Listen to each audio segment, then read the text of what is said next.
حضرت آدم علیہ السلام اور حضرت حوا رضی اللہ تعالی عنہا کی پیدائش۔ حضرت آدم علیہ السلام کی نہ ماں ہے نہ باپ، بلکہ اللہ تعالیٰ نے ان کو مٹی سے بنایا ہے۔ چنانچہ روایت ہے کہ جب خداوند قدوس عز و جل نے آپ کو پیدا کرنے کا ارادہ فرمایا تو حضرت اسرائیل علیہ السلام کو حکم دیا کہ زمین سے ایک مٹھی مٹی لائیں۔ حکم خداوندی کے مطابق حضرت اسرائیل علیہ السلام نے آسمان سے اتر کر زمین سے ایک مٹھی مٹی اٹھائی تو پوری روئے زمین کی اوپری پرت چھلکے کی مانند اتر کر آپ کی مٹھی میں آ گئی، جس میں 60 رنگوں اور مختلف کیفیتوں والی مٹیاں تھیں، یعنی سفید و سیاہ اور سرخ و زرد رنگوں والی، اور نرم و سخت، شیریں و تلخ، نمکین و پھیکی وغیرہ کیفیتوں والی مٹیاں شامل تھیں۔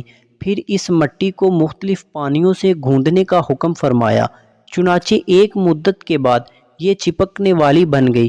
پھر ایک مدت تک یہ گوندھی گئی تو کیچڑ کی طرح بودار گارا بن گئی۔ پھر یہ خشک ہو کر کھنکھناتی اور بجتی ہوئی مٹی بن گئی۔ تخلیق آدم علیہ السلام۔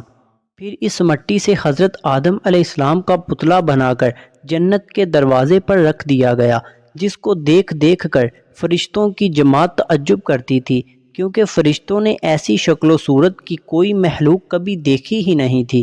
پھر اللہ پاک نے اس پتلے میں روح کو داخل ہونے کا حکم فرمایا، چنانچہ روح داخل ہو کر جب آپ کے نتنوں میں پہنچی تو آپ کو چھینک آئی، اور جب روح زبان تک پہنچ گئی تو آپ نے الحمدللہ پڑھا، اور اللہ پاک نے فرمایا، یعنی اللہ تم پر رحمت فرمائے، اے ابو محمد، میں نے تم کو اپنی حمد ہی کے لیے بنایا ہے۔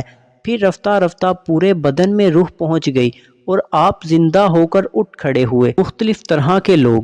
ترمذی اور ابو داؤد میں یہ حدیث ہے کہ حضرت آدم علیہ السلام کا پتلا جس مٹی سے بنایا گیا، چونکہ وہ مختلف رنگوں اور مختلف کیفیتوں کی مٹیوں کا مجموعہ تھی، اسی لیے آپ کی اولاد یعنی انسانوں میں مختلف رنگوں اور قسم قسم کے مزاجوں والے لوگ ہو گئے۔ حضرت آدم علیہ السلام کی کنیت ابو محمد یا ابو البشر اور آپ کا لقب خلیفہ اللہ ہے، اور آپ سب سے پہلے اللہ تعالیٰ کے نبی ہیں۔ آپ نے 960 برس کی عمر پائی، اور بوقت وفات آپ کی اولاد کی تعداد 1,00,000 ہو چکی تھی، جنہوں نے طرح طرح کی صنعتوں اور عمارتوں سے زمین کو آباد کیا۔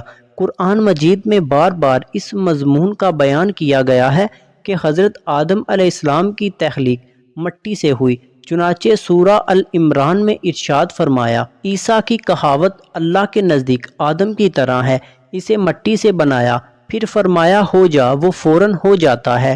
دوسری آیت میں اس طرح فرمایا، بے شک ہم نے ان کو چپکتی مٹی سے بنایا۔ حضرت حوا رضی اللہ تعالی عنہا کی پیدائش۔ جب حضرت آدم علیہ السلام کو خداوند قدوس نے بہشت میں رہنے کا حکم دیا تو آپ جنت میں تنہائی کی وجہ سے کچھ ملول ہوئے، تو اللہ تعالیٰ نے آپ پر نیند کا غلبہ فرمایا اور آپ گہری نیند سو گئے، تو نیند ہی کی حالت میں آپ کی بائیں پسلی سے اللہ تعالیٰ نے حضرت حوا رضی اللہ تعالی عنہا کی پیدا فرما دیا۔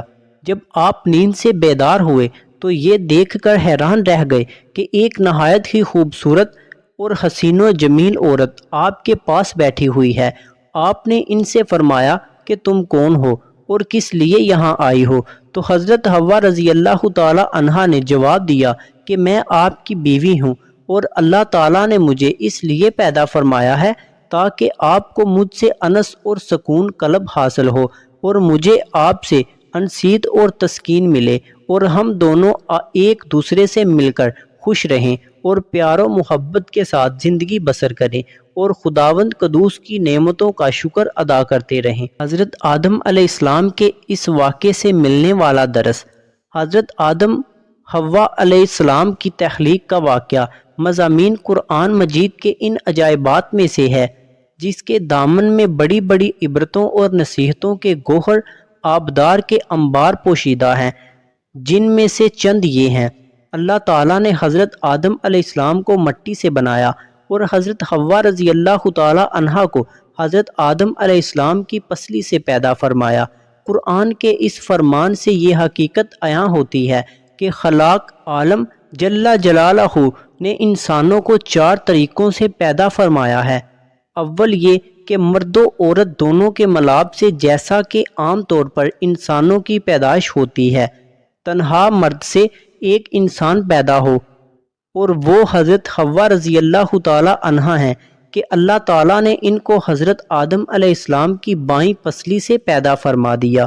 تنہا ایک عورت سے ایک انسان پیدا ہو، اور وہ حضرت عیسیٰ علیہ السلام ہیں جو کہ پاک دامن کنواری بی بی مریم علیہ السلام کے شکم سے بغیر باپ کے پیدا ہوئے۔ بغیر مرد و عورت کے بھی ایک انسان کو خداوند قدوس عز و جل نے پیدا فرما دیا، اور وہ انسان حضرت آدم علیہ السلام ہیں کہ اللہ تعالیٰ نے ان کو مٹی سے بنا دیا۔